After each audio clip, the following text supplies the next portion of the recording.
We are continuing the series of how to mix live music. Thanks for joining me on part 7, where we'll see how a small button can be a big help. It's the high-pass filter. So, our first question, what is a high-pass filter? Well, it's one of the most useful tools on a live mixing console, as it leaves all the high frequencies alone while filtering out the unnecessary low frequencies. Common corner frequencies seen are 80 Hz, 100 Hz, or 120 Hz. This means frequencies above that are safe, while the further the frequency is below that, the greater the level reduction will be. MGP mixers use a high-pass filter set to 100 Hz. So a frequency of 95 Hz will be reduced a little, while 40 Hz will be reduced a lot, and 20 Hz will be practically non-existent. For reference, the lowest string on a bass guitar is normally tuned to around 41 Hz. Why is a high-pass filter useful? Microphones on stage will pick up many low-frequency sounds from sources other than the intended instrument. For example, mics intended for cymbals will also pick up kick drum sounds. Mics for an acoustic guitar could also pick up bass guitar sounds. And there is the proximity effect of microphones.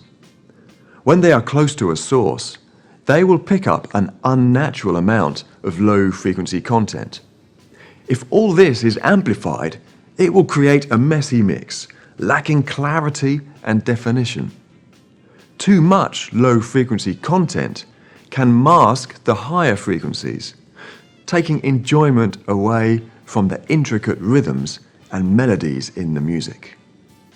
So, before you start creating your live mix, always check the status of the high-pass filter switches.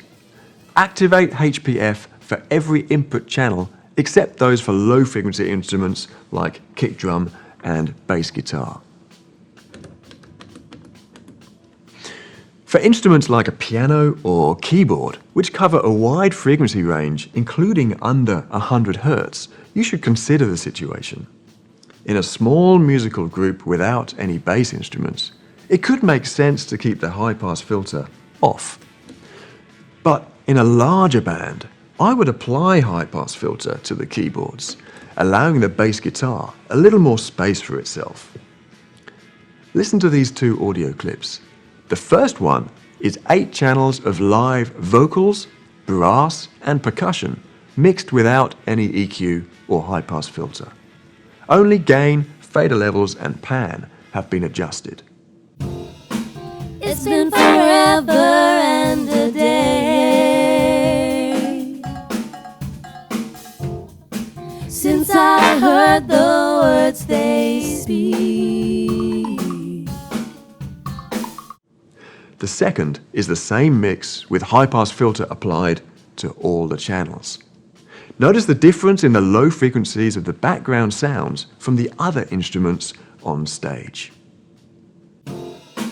It's been forever and a day since I heard the words they speak.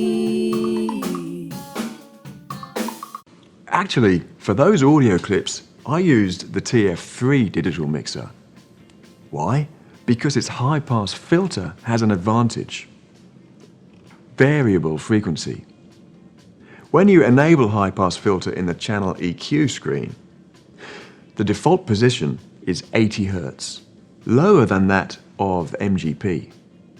But for some channels, I raised it as far as 200 Hz to clean up the sound further, because the vocal mics are picking up so much of the drum kit. When mixing live, it's all about eliminating the frequencies you don't want. Cut them out to make a clean sound. It's those low frequencies that are more likely to resonate around a room, so cut them out of the channels where they are not needed.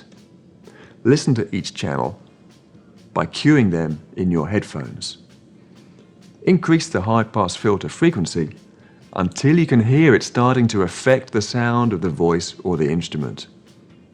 Then take it back down a little. So that's the high-pass filter. Small, but essential. In the next video, we'll take a look at the various types of EQ available on most popular analog and digital mixers. We've got loads more to learn about. See you then.